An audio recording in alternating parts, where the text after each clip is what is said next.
Hello welcome back. Python graphics എന്ന ചാപ്റ്ററിൽ നിന്നും നിങ്ങളോട് പ്രാക്ടിക്കൽ ഭാഗത്ത് ചോദിക്കാൻ സാധ്യതയുള്ള കുറച്ച് ചോദ്യങ്ങളും അതെങ്ങനെ നമുക്ക് വേഗത്തിൽ ചെയ്യാം എന്നുള്ളതുമാണ് ഈ ഒരു വീഡിയോയിൽ നമ്മൾ പഠിക്കുന്നത്. ഇവിടെ വേഗത്തിൽ നമുക്ക് ചെയ്യാൻ പറ്റുന്ന പ്രവർത്തനങ്ങളാണ് ഇവിടെ ഉണ്ടാവുന്നത്. പക്ഷേ നമ്മുടെ അശ്രദ്ധ കൊണ്ടൊക്കെ ചിലപ്പോൾ തെറ്റിപ്പോകാനുള്ള സാധ്യതയുണ്ട്. കാരണം നിങ്ങൾക്ക് നൽകിയിട്ടുള്ള പ്രോഗ്രാം അതേപോലെ ടൈപ്പ് ചെയ്യുമ്പോൾ ചിലപ്പോൾ ശ്രദ്ധിക്കാത്തത് കൊണ്ടൊക്കെ ചിലപ്പോൾ നമുക്ക് തെറ്റിപ്പോകാനുള്ള സാധ്യതയുണ്ട്. അപ്പോൾ ശ്രദ്ധിച്ച് ചെയ്യുകയാണെങ്കിൽ വേഗത്തിൽ നിങ്ങൾക്ക് 7 സ്കോർ നേടിയെടുക്കാൻ പറ്റുന്ന ഒരു ചാപ്റ്ററാണിത്. അപ്പോൾ ഇതിലുള്ള പ്രവർത്തനങ്ങൾ എങ്ങനെയാണ് ചെയ്യാൻ പറ്റുക എന്നുള്ളതാണ് നമ്മൾ ഈ ഒരു വീഡിയോയിലൂടെ പഠിക്കുന്നത്. ഒരു പൈത്തൺ പ്രോഗ്രാമും അത് പ്രവർത്തിപ്പിക്കുമ്പോൾ ലഭിക്കുന്ന ഔട്ട്പുട്ടും നൽകിയിട്ടുണ്ട്. ഔട്ട്പുട്ട് 1 ഇവിടെ നൽകിയിട്ടുണ്ട്. ഈ ഔട്ട്പുട്ട് 1നെ ഔട്ട്പുട്ട് 2 പോലെയാക്കി മാറ്റണം. ഓക്കെ, അതിന് ഉപയോഗിക്കുന്ന പ്രോഗ്രാമാണ് ഇവിടെ കൊടുത്തത്. ഈ പ്രോഗ്രാം ഇങ്ങനെ കൊടുത്തത് കൊണ്ടാണ് നമുക്ക് ഔട്ട്പുട്ട് 1 കിട്ടിയത്. ഇതിൽ എന്തൊക്കെയോ മാറ്റങ്ങൾ വരുത്തി കഴിഞ്ഞാൽ നമുക്ക് ഔട്ട്പുട്ട് 2 ഉള്ളതുപോലെ കിട്ടും.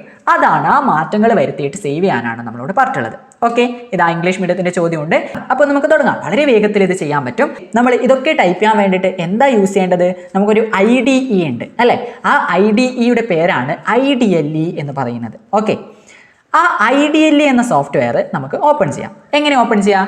ആപ്ലിക്കേഷനിലേക്ക് പോവുക. അപ്പോൾ പൈത്തണുമായി ബന്ധപ്പെട്ട് ഇത്തരത്തിലുള്ള ഒരു ചോദ്യം വന്നു കഴിഞ്ഞാൽ ആദ്യം നമ്മൾ ആപ്ലിക്കേഷനിലേക്ക് പോകുന്നു. ആപ്ലിക്കേഷനിൽ പ്രോഗ്രാമിംഗിലേക്ക് വരിക. ഇവിടെ IDLE എന്ന ഒരു സോഫ്റ്റ്വെയർ കാണാം. ഈ IDLE ഓപ്പൺ ചെയ്യാം. IDLE ഓപ്പൺ ആയി. പലപ്പോഴും നമ്മുടെ ആ ഒരു എക്സാമിൻ്റെ ടെൻഷൻ്റെ ഒക്കെ ഇടയിൽ തെറ്റിക്കുന്ന ഒരു കാര്യമുണ്ട്. നമുക്ക് തന്ന പ്രോഗ്രാം ഇവിടെ കൊണ്ടുപോയി ടൈപ്പ് ചെയ്യും. ഓക്കെ, അവിടെയല്ല ടൈപ്പ് ചെയ്യേണ്ടത്. നമുക്ക് ഇത്തരത്തിലുള്ള ഒരു പ്രോഗ്രാം തന്നു കഴിഞ്ഞാൽ നമ്മളത് ടൈപ്പ് ചെയ്യേണ്ടത് ഫയലിൽ ന്യൂ ഫയൽ എടുക്കുക. ഓക്കെ, ഫയലിൽ ന്യൂ ഫയൽ. അപ്പോൾ കിട്ടുന്ന ഈ ഒരു വിൻഡോ കണ്ടോ? ഇവിടെയാണ് നമ്മുടെ പ്രോഗ്രാം മുഴുവൻ ടൈപ്പ് ചെയ്യേണ്ടത്. ഓക്കെ, അത് മാറിപ്പോകരുത്. ഇവിടെ വേണം നമ്മൾ പ്രോഗ്രാം മുഴുവൻ ടൈപ്പ് ചെയ്യാൻ. അപ്പോൾ നമ്മുടെ പ്രോഗ്രാം നോക്കാം. ഇതാ ഈ ഫസ്റ്റ് ലൈന് മുതൽ അവസാനത്തെ ലൈന് വരെ നിങ്ങൾ ടൈപ്പ് ചെയ്യാം. ഇത് കാണാതെ പഠിക്കേണ്ട ആവശ്യമൊന്നുമില്ല. ചോദ്യത്തിൽ കൃത്യമായിട്ട് തരും. പക്ഷേ ഇത് കോപ്പി പേസ്റ്റ് ചെയ്യാനൊന്നും പറ്റൂല കേട്ടോ. അത് പലരും വിചാരിക്കും ആ എക്സാമിന് ഇത് കോപ്പി ചെയ്തിട്ട് ഇവിടെ പേസ്റ്റ് ചെയ്യാം. അതൊന്നും നടക്കില്ല. കോപ്പി പേസ്റ്റ് നമുക്ക് പറ്റില്ല. അതുകൊണ്ട് നോക്കി ടൈപ്പ് ചെയ്യാം. ഓക്കെ, ജസ്റ്റ് അത് നോക്കി അവിടെ ടൈപ്പ് ചെയ്യലേ വേണ്ടു. അപ്പോൾ എന്ത് ചെയ്യാം? ആദ്യം ഇവിടെ ക്ലിക്ക് ചെയ്തിട്ട് അവിടെ എന്താണോ കൊടുത്തിട്ടുള്ളത് അത് അതേപോലെ ഇവിടെ ടൈപ്പ് ചെയ്യാം. ഓക്കെ, നിങ്ങളുടെ ചോദ്യത്തിൽ തന്നിട്ടുള്ള ആ ഒരു പ്രോഗ്രാം അതേപോലെ ഞാനിവിടെ ടൈപ്പ് ചെയ്തു. ഓക്കെ, ടൈപ്പ് ചെയ്യുമ്പം ഈ ജെയുടെ നേരെ താഴെയായിരിക്കണം ഈ ഫോർവേഡും റൈറ്റും കാര്യങ്ങളൊക്കെ കൊടുക്കേണ്ടത്. അതുപോലെ ബിഗിൻ ഫിൽ എന്ന് പറഞ്ഞ ലൈൻ ഇവിടെ കാണാം അല്ലേ? അതേപോലെ തന്നെ ആ ഒരു ബിഗിൻ ഫില്ല് കൊടുത്തതിന് ഈ ബിയുടെ നേരെ താഴെയായിരിക്കണം എൻഡ് ഫില്ല് കൊടുക്കേണ്ടത്. അത് ഇങ്ങോട്ടേക്ക് കയറി പോകാനൊന്നും പാടില്ല. ഓക്കെ, അപ്പോൾ ഇങ്ങനെ കയറി പോയിട്ടുണ്ടെങ്കിൽ ബാക്ക് സ്പേസ് കൊടുത്തിട്ട് നിങ്ങൾക്ക് ഇങ്ങോട്ടേക്ക് കൊണ്ടുവരാം. ഇനി ഏതെങ്കിലും ഇപ്പോൾ ഈ ഫോർവേഡ് നിങ്ങൾ ടൈപ്പ് ചെയ്യുമ്പം കുറച്ച് ഇങ്ങോട്ടേക്കായി പോയി, അങ്ങനെയാണെങ്കിൽ എന്ത് ചെയ്യാം? നിങ്ങളുടെ കീബോർഡിലെ ഒന്നിക്ക് സ്പേസ് ബാർ ഉപയോഗിക്കാം. സ്പേസ് ബാറിനേക്കാൾ കുറച്ചുകൂടി നല്ലത് നിങ്ങളുടെ കീബോർഡിൽ ടാബ് എന്ന് പറഞ്ഞിട്ടൊരു കീ ഉണ്ടാവും, അത് ക്ലിക്ക് ചെയ്യാം. ഓക്കെ, അപ്പോൾ നമുക്ക് കൃത്യമായിട്ട് അത് ആവശ്യമുള്ള സ്ഥലത്തേക്ക് മാറ്റി വെക്കാൻ പറ്റും. ഇത്രയും ചെയ്ത ശേഷം എന്ത് ചെയ്യാം? നമുക്കിത് സേവ് ചെയ്യാം. ഓക്കെ, ആദ്യം നമുക്ക് സേവ് ചെയ്യാം. അപ്പോൾ ചോദ്യത്തിൽ പറഞ്ഞതുപോലെ നിങ്ങളുടെ രജിസ്റ്റർ നമ്പർ _ ക്വസ്റ്റ്യൻ നമ്പർ ആയിട്ട് exam10 എന്ന ഫോൾഡറിൽ സേവ് ചെയ്യാം. ഫയലിൽ പോകുന്നു, ഫയലിൽ സേവ് കൊടുക്കുക. ഫയലിൽ സേവ്. അപ്പോൾ ഇത് ഇങ്ങനെ ഒന്ന് വരും. ഇത് കണ്ടിട്ട് എന്തോ കുറേ ഡോട്ടും കാര്യങ്ങളൊക്കെ ഉണ്ട്, ഇതെന്തോ ആണെന്ന് വിചാരിക്കേണ്ട. ഇതൊന്ന് ഇങ്ങോട്ടേക്ക് പിടിച്ച് വലിക്കുക. ഓക്കെ, അപ്പോൾ നിങ്ങൾക്ക് ഇവിടെ exam10 എന്ന് കാണാൻ പറ്റും. ഓക്കെ, കാരണം ഇത് നമ്മൾ ഹോമിലാണുള്ളത്. ഇവിടെ exam10 എന്ന് കാണാൻ പറ്റും. ഇതിൽ ഡബിൾ ക്ലിക്ക് ചെയ്ത് ഓപ്പൺ ചെയ്യാം. ഇവിടെയാണ് നമുക്ക് സേവ് ചെയ്യേണ്ടത്. ഇവിടെ ഫയൽ നെയിം എന്ത് കൊടുക്കുക? രജിസ്റ്റർ നമ്പർ കൊടുക്കുക. ഓക്കെ, എന്നിട്ട് _ കൊടുക്കുക. എന്നിട്ട് എന്ത് ചെയ്യുക?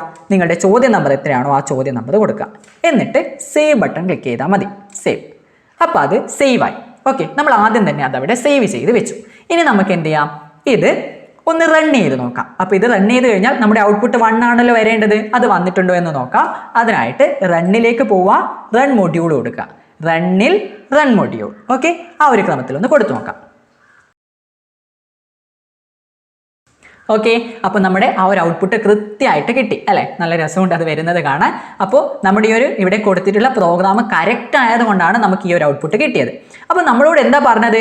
ഔട്ട്പുട്ട് 1 കിട്ടിക്കഴിഞ്ഞാൽ ഔട്ട്പുട്ട് 2 പോലെ മാറ്റണം. ഇവിടെ എന്തേ മാറ്റുള്ളൂ? ജസ്റ്റ് കളറിൽ മാത്രമേ മാറ്റുള്ളൂ അല്ലേ? നമ്മുടെ പ്രോഗ്രാം നോക്കാം. പ്രോഗ്രാമിൽ കളർ കൊടുക്കാൻ വേണ്ടിയിട്ടുള്ള ഇതാണ് ആ ഒരു ഇൻസ്ട്രക്ഷൻ അല്ലേ? അതിൽ ബ്ലൂ എന്ന് കൊടുത്തിട്ടുള്ളത് ഈ ലൈൻസ് ഒക്കെ വരാൻ വേണ്ടിയിട്ടാണ്. ഓക്കെ, അതൊക്കെ വരച്ചിരിക്കുന്നത് ബ്ലൂ കളറിലാണ്. അത് മാറ്റിയിട്ട് പിങ്ക് കൊടുക്കണം. അകത്ത് നിറച്ചിട്ടുള്ള ഫില്ല് ചെയ്തിട്ടുള്ള കളർ ഏതാ? സയൻ. അത് മാറ്റിയിട്ട് യെല്ലോ കൊടുക്കുക. അപ്പോൾ നമ്മൾ ഇത്രയേ ചെയ്യേണ്ടൂ. ഈ ബ്ലൂ മാറ്റുക, ബ്ലൂ എന്നത് മാറ്റി പിങ്ക് കൊടുക്കുക. പിങ്ക് കൊടുത്തു. ഇനി സയൻ എന്ന ഈ ഒരു കളർ മാറ്റിയിട്ട് യെല്ലോ കൊടുത്തു. ഇത്രയല്ലേ നമ്മളോട് ചെയ്യാൻ പറ്റുള്ളൂ. ഇത്രയേ ചെയ്യാനുള്ളൂ, അത്രയേ വ്യത്യാസമുള്ളൂ. ഇനി എന്ത് ചെയ്യുക? ഈ മാറ്റം വരുത്തിയത് നമുക്കൊന്ന് സേവ് ചെയ്യാം. ഫയലിൽ സേവ് കൊടുക്കാം. ഫയലിൽ സേവ്, ജസ്റ്റ് ഫയലിൽ സേവ് കൊടുത്താൽ മതി. കാരണം നമ്മൾ ഓൾറെഡി ആദ്യം ഇത് സേവ് ചെയ്ത് വെച്ചിട്ടുണ്ട്. അതുകൊണ്ട് ഫയലിൽ സേവ് മാത്രം കൊടുത്താൽ മതി. ഇനി എന്ത് ചെയ്യുക, ഒന്നുകൂടി റൺ ചെയ്ത് നോക്കണം. നമുക്ക് ഔട്ട്പുട്ട് 2 കിട്ടീനോ, എന്തെങ്കിലും മിസ്റ്റേക്ക് ഉണ്ടോ എന്ന് അറിയണ്ടേ. അപ്പോൾ റണ്ണിൽ റൺ മൊഡ്യൂൾ കൊടുക്കാം. റണ്ണിൽ റൺ മൊഡ്യൂൾ. ഓക്കെ, അപ്പോൾ നമ്മുടെ ഔട്ട്പുട്ട് ഇവിടെ വന്നല്ലോ. ഇത്രയല്ലേ നമ്മളിവിടെ ചെയ്യാൻ പറ്റുള്ളൂ, വേറെ കാര്യങ്ങളൊന്നും ചെയ്യാൻ പറ്റില്ല. ഇത്രയും ചെയ്ത് കഴിഞ്ഞാൽ നമ്മുടെ ഈ ഒരു പ്രവർത്തനം കംപ്ലീറ്റ് ആയി. ഇനി നമ്മൾ നോക്കാൻ പോകുന്നത് ഈ ഒരു ചോദ്യമാണ്. നമ്മൾ നേരത്തെ ചെയ്തതുപോലെയല്ല, ചെറിയൊരു വ്യത്യാസമുണ്ട് അല്ലേ. ഇവിടെ നേരത്തെ നമ്മൾ കളർ മാത്രമേ മാറ്റിയിട്ടുള്ളൂ, ഇവിടെ കളർ മാത്രം മാറ്റിയാൽ പോരാ. ഇവിടെ ഇത് ഇത്രയേ വന്നിട്ടുള്ളൂ, ഇവിടെ ഒരു എക്സ്ട്രാ ട്രയാങ്കിൾ കൂടി വന്നിട്ടുണ്ട്. അതെങ്ങനെയാണ് ചെയ്യാന്നുള്ളത് നോക്കാം. ബാക്കിയൊക്കെ നേരത്തെ ചെയ്തത്, ആദ്യമൊക്കെ നമ്മൾ നേരത്തെ ചെയ്തതുപോലെയുള്ള സ്റ്റെപ്പ് തന്നെയാണ്. എന്താ ചെയ്യേണ്ടത്, ആദ്യം നമ്മൾ IDLE എന്ന് പറയുന്ന സോഫ്റ്റ്വെയർ ഓപ്പൺ ചെയ്യണം. ഓക്കെ, IDLE എന്ന് പറയുന്നത് ഒരു IDE ആണ് കേട്ടോ. നമുക്കിതൊക്കെ ടൈപ്പ് ചെയ്ത് പ്രവർത്തിപ്പിക്കാൻ പറ്റുന്ന ഒരു IDE ആണ്. അപ്പോൾ ആ ഒരു IDLE ഓപ്പൺ ചെയ്യാം. ആപ്ലിക്കേഷനിൽ പോകുന്നു, പ്രോഗ്രാമിംഗിലേക്ക് വരുന്നു, IDLE ഓപ്പൺ ചെയ്യുന്നു. ആപ്ലിക്കേഷൻ, പ്രോഗ്രാമിംഗ്, IDLE, ഈ ക്രമത്തിൽ IDLE എന്ന സോഫ്റ്റ്വെയർ ഓപ്പൺ ചെയ്യാം. ഓക്കെ, ഓപ്പൺ ചെയ്തല്ലോ. ഇവിടെ എല്ലാം ടൈപ്പ് ചെയ്യേണ്ടതെന്ന് നമ്മൾ പറഞ്ഞിട്ടുണ്ട്. ഫയലിൽ ന്യൂ ഫയൽ കൊടുക്കണം. ഫയലിൽ ന്യൂ ഫയൽ. അപ്പോൾ ഇതാ ഈ ഒരു വിൻഡോയിലാണ് നമുക്ക് ആവശ്യമുള്ള ഈ ഒരു പ്രോഗ്രാം മുഴുവൻ നമ്മൾ ടൈപ്പ് ചെയ്യേണ്ടത്. ഇത് എന്താണോ ചോദ്യത്തിൽ പറഞ്ഞിട്ടുള്ളത് അത് അതേപോലെ ഇവിടെ ടൈപ്പ് ചെയ്ത് കൊടുക്കുക. ഇവിടെ ശ്രദ്ധിക്കേണ്ട കാര്യം എന്താ, കൃത്യമായുള്ള സ്പേസും കാര്യങ്ങളും അതേപോലെ ഈ കോളനും ബ്രാക്കറ്റും ഒക്കെ കൃത്യമായിട്ട് കൊടുത്തിട്ടുണ്ടോ എന്ന് ഉറപ്പ് വരുത്തണം. ഇനി എന്ത് ചെയ്യണം, നമുക്കിത് സേവ് ചെയ്യണം. അപ്പോൾ സേവ് ചെയ്യാൻ വേണ്ടിയിട്ട് ഫയലിൽ സേവ് കൊടുക്കുക. ഫയലിൽ സേവ്. അപ്പോൾ ഇതാ ഇങ്ങനെ ഒരു വിൻഡോ വരും. നമ്മളോട് എവിടെയാണ് സേവ് ചെയ്യേണ്ടതെന്ന് ചോദിക്കുന്നുണ്ട്. ഹോമാണ്, ഇത് ഇവിടെ വന്നിട്ടുണ്ട് ഹോം എന്ന്. അപ്പോൾ ഹോമിലെ ഇത് കുറച്ച് ഇങ്ങോട്ടേക്ക് കൊണ്ടുപോയി കഴിഞ്ഞാൽ exam 10 എന്ന് കാണാം. ഓക്കെ, exam 10 ഡബിൾ ക്ലിക്ക് ചെയ്യാം. ഇവിടെയാണ് നമുക്ക് സേവ് ചെയ്യേണ്ടത്. അപ്പോൾ എന്ത് ചെയ്യാം, ഈ ഫയൽ നെയിമിൽ നമ്മുടെ രജിസ്റ്റർ നമ്പർ കൊടുക്കുക, അണ്ടർസ്കോർ കൊടുക്കുക, ചോദ്യ നമ്പർ എത്രയാണോ ആ ഒരു ചോദ്യ നമ്പർ കൊടുക്കുക. ഓക്കെ, എന്നിട്ട് സേവ് കൊടുക്കുക. ഇത്രയേ ചെയ്യാനുള്ളൂ. അത് നമ്മൾ സേവ് ചെയ്ത് കഴിഞ്ഞു. ഇനി നമുക്കിത് റൺ ചെയ്ത് നോക്കണ്ടേ, എങ്ങനെയാണ് ഈ ഒരു ഔട്ട്പുട്ട് വന്നിട്ടുണ്ടോ, എന്തെങ്കിലും തെറ്റുണ്ടോ, കൃത്യമായിട്ടാണോ വന്നതെന്ന് നോക്കണ്ടേ. അപ്പോൾ റൺ ചെയ്യാൻ വേണ്ടിയിട്ട് റണ്ണിൽ റൺ മൊഡ്യൂൾ കൊടുക്കുക. റണ്ണിൽ റൺ മൊഡ്യൂൾ. ഓക്കെ, നമ്മുടെ ചോദ്യത്തിൽ പറഞ്ഞതുപോലെയുള്ള ഔട്ട്പുട്ട് 1 കിട്ടി. കഴിഞ്ഞ പ്രവർത്തനം ഇല്ല. നമ്മളോട് എന്താ പറഞ്ഞത്, ഔട്ട്പുട്ട് 2 പോലെ മാറ്റണം. എന്താ ഇവിടെയുള്ള വ്യത്യാസം ഒന്ന് നോക്കിയേ. ഇവിടെ കളറും കാര്യങ്ങളൊക്കെ കൃത്യമാണ്. ഔട്ട്പുട്ട് 2 എത്തുമ്പോൾ അത് യെല്ലോ കളറായിട്ട് മാറണം അല്ലേ. യെല്ലോ എന്നൊരു കളറായിട്ട് മാറണം. അത് മാത്രം പോരാ, ഇവിടെ ഒരു ട്രയാങ്കിൾ കൂടി വരാനുണ്ട് അല്ലേ. അപ്പോൾ അതിന് എന്താ ചെയ്യേണ്ടതെന്നറിയോ, നിങ്ങൾ പ്രോഗ്രാം എടുത്ത് നോക്കുക. നിങ്ങൾ ടൈപ്പ് ചെയ്ത പ്രോഗ്രാം എടുത്ത് നോക്കുക. ഈ ഒരു പ്രോഗ്രാമിൽ ഈ ലൈൻസ്, ഈ 3 ലൈൻസ് ഉണ്ടോ, ഇത് കൊടുത്ത് എന്തിനാണെന്നറിയോ, നിങ്ങൾക്ക് ട്രയാങ്കിൾ വരയ്ക്കാൻ വേണ്ടിയിട്ടാണ് നിങ്ങൾക്ക് ഈ 3 ലൈൻസ് കൊടുത്തത്. ഓക്കെ, ഇത് കൊടുത്തത് കൊണ്ട് തന്നെ നിങ്ങൾക്കൊരു ട്രയാങ്കിൾ കിട്ടും. ഓക്കെ, ഈ ട്രയാങ്കിൾ എത്ര തവണ വരണം, എത്ര തവണ ആ ഒരു ട്രയാങ്കിൾ റിപ്പീറ്റ് ചെയ്ത് വരണം എന്നുള്ളതാണ് ഈ ഒരു ലൈൻ കൊണ്ട് ഉദ്ദേശിക്കുന്നത്. ഇവിടെ ഫോർ I in range 5 എന്ന് കൊടുത്തില്ലേ. ഈ 5 എന്ന് വെച്ച് കഴിഞ്ഞാൽ ഇവിടെ കൊടുത്തിട്ടുള്ള ഈ ഇൻസ്ട്രക്ഷൻസ് ഒക്കെ തന്നെ 5 തവണ റിപ്പീറ്റ് ചെയ്യണം എന്നുള്ളതാണ്. ഓക്കെ, അതുകൊണ്ട് തന്നെ ഇത് ഇത്രയും കാര്യങ്ങൾ 5 തവണ പ്രിന്റ് ആയിട്ട് വരും.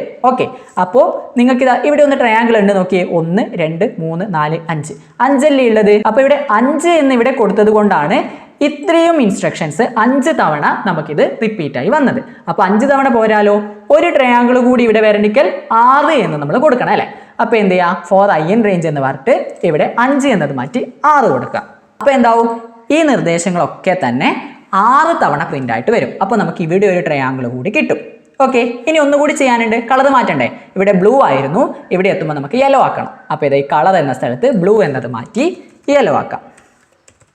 യെല്ലോ ഇത്രയേ കൊടുക്കാനുള്ളൂ, വേറെ മാറ്റങ്ങളൊന്നും ഇല്ലല്ലോ. ഇല്ല. ഇനി നമുക്കിതിനെ സേവ് ചെയ്യാം. ഒന്നുകൂടി ഫയലിൽ സേവ് കൊടുക്കാം. അപ്പോഴാണ് നമുക്ക് ആ മാറ്റം വരുത്തിയ ഫയൽ അവിടെ സേവ് ആകുന്നത്. ഫയലിൽ ജസ്റ്റ് സേവ് കൊടുത്തു. ഇനി നമുക്കിതൊന്ന് റൺ ചെയ്ത് നോക്കണ്ടേ, ഔട്ട്പുട്ട് 2 കിട്ടിയെന്നോ എന്ന് അറിയണ്ടേ. അപ്പോൾ റണ്ണിൽ റൺ മൊഡ്യൂൾ കൊടുക്കാം. റണ്ണിൽ റൺ മൊഡ്യൂൾ.